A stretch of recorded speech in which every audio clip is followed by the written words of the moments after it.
Panibay sa tubig yan. Di ako nakuha dyan ng ano. Nakuha kalating cup na kanin. Lalagayan ko lang ng Milo. Ayos na. Ang malamig na tubig, nakakaalit din ng virus yun. Kaya tubig na malamig. Ang ano kasi, Binibigyan nyo kami. ang ano kasi, pagka malamig na tubig, yung sabi ng doktor, yung pag-drink ng presyo ng dugo, biglang silet po. Tapos yung sa puso mo, kaya nabubuhay yung mga kolesterol, di ba malamig yan, subukan mo yung... Huwag kang kakain nga ng kolesterol. Oh. Hindi nga, hindi may kolesterol tayo na tayo. Tubig na marami. Huwag na kakain ng kolesterol. Kolesterol, yung mataba. Kinakain ba Kakain yun? nun. Hindi nga tayo makain nun. Pero ang katawan natin, meron talaga tayong kolesterol. Kaya yung... Oo, yung hindi mo wala collateral dahil yun. yung 25% na kolesterol mo, pag nadaluyan ng malamig na tubig, kahit pa paano, Collateral? hindi nga ano. Sino mo? Hindi mo wala collateral sa katawan. Yung taba, Kasi tayo taba. may mantika tayo sa katawan. Mataba tayo. Iinom ka ng tubig, yung malamig na nagyayalo-yalo. Wow. Nakbababa yun, bababa. Magbubuo yun, collateral na yun. Kasi malamig ang inumin, dapat manigam-gam. Huwag kang makikinig sa doktor. Oo, yung manigam-gam na tubig ang inumin mo para tulungan collateral.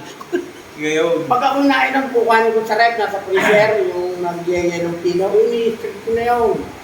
Tanggal ang ano nun. Sabog ang tayo mo.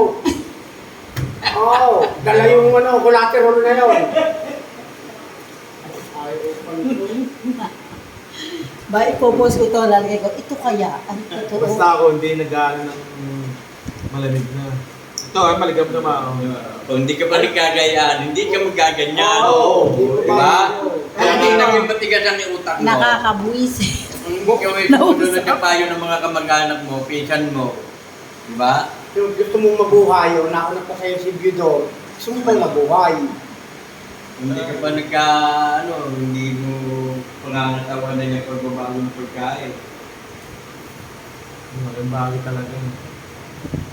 Pero pagka nagulay ka ng nagulay at sa kumain, Sabi mo pa sa akin nun, ang sarap Tapos eh. ensaylada pa, no? yung talbos ng kalabasa, ay, paborito ko. Oh, yes. Yung bulaklak, Tama. nakatalbot, tangin na. Basta Matatabig mo yung dadampo ka. Ang pinakamasarap dyan, talbos ng kawayan, yung mura. Yo! Ang talas mo na, kayod yun dito. Tangin na yun. Talbos sa kawayan. Akala ko labong. Ang sarap naman ang kain eh. Parang aso nag-aata.